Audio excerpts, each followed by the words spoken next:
For today, we're comparing the Boom 3D and the Dolby Atmos, the two popular audio enhancement tools.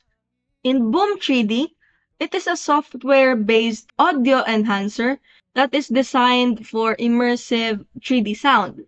Its pros, it is customizable EQ settings, surround sound simulation, and cross-platform support. The cons, it requires a subscription for all features.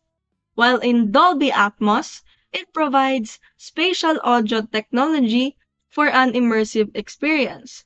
Its pros are it is a high quality sound, widely supported by hardware devices, and improved audio clarity. While its cons are limited customization options and the hardware dependence. And in comparison, choose Boom 3D for software-based audio customization and choose Dolby Atmos for premium spatial audio quality. And if you're on a budget and prefer software-based enhancements, Boom 3D is for you. And if you want the highest quality spatial audio, stick with Dolby Atmos.